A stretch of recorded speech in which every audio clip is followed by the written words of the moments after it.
What do you remember about being involved with it as a child?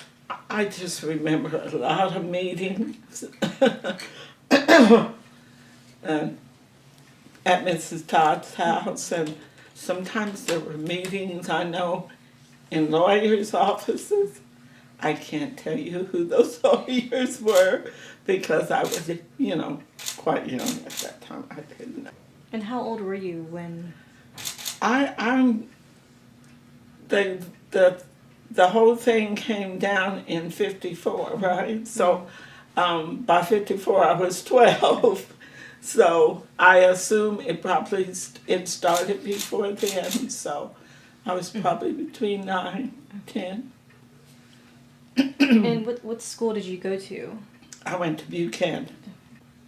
Was that segregated? Oh yes, I went from kindergarten all the way through 6th grade. As a child, were you aware that, it was segregated? Not really. I knew that we had some neighbors, a Morris family, a white lady, who was a widow lady, had children. We played together all the time. And then when it was school time, they went to Gage School was then where they chose to go. But, when you live something, you don't always understand. You just do it was normal at that time.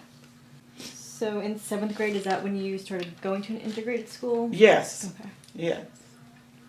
And, what was that experience like? Was it a big change or? Oh, yeah, because I had thought that I was going to be going to Boswell. And that's where most of the kids I went to school with were going. But then they opened up a new middle school. And it was Carper. They're on Hope. It's where Hope School is now. That separated me from a lot because when I first went there, there was 2 other girls and 2 boys that were black. But the girls soon moved. And so that left just me, as the only girl. Mm-hmm. So yes, it was different. I'd never had white teachers before. Never been thrown in with not seeing me in the whole thing. Mm-hmm. And yeah, it was a shock. How do you think you were treated by the teachers and by the other students? Do you think? I don't think I see people don't understand if you leave kids alone, they'll be okay. I don't think the kids felt any different. They would talk. I only had one teacher who definitely showed she didn't agree with what was going on. But other than that, I think that we all fared pretty good in that situation, seeing as they weren't used to it and I wasn't used to it. Can you tell me a little bit about testifying in the case? Yes. What do you remember about doing that? I can remember it was, to me, at that time, that was the biggest room with the most people in it. Of course, since then, I know it wasn't that big a room, but at that time, it was very big to me. I don't remember being afraid. I just remember that they told me I was going, in preparation, that I would be asked questions about the journey to school. And that's what I was asked about.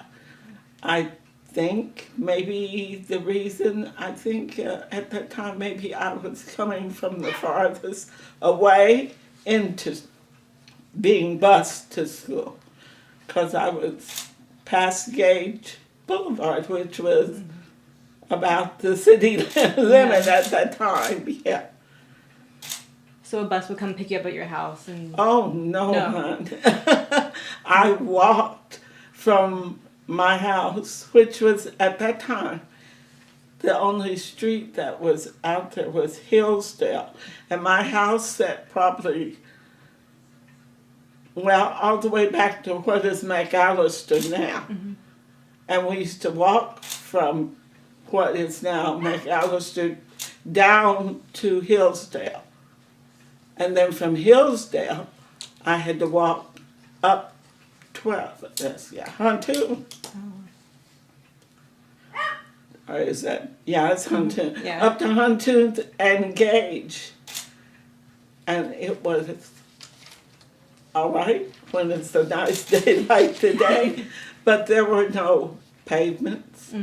It was barely had gravel on it, Right. it was. When it rained, it was muddy. And when it snowed, there were no snow plows coming through there. No, I had to walk from there and then stand on Huntoon and Gage on the corner there in whatever weather it was. And that was from kindergarten through 6th grade. There, and then we would get on what were city buses. They weren't school buses.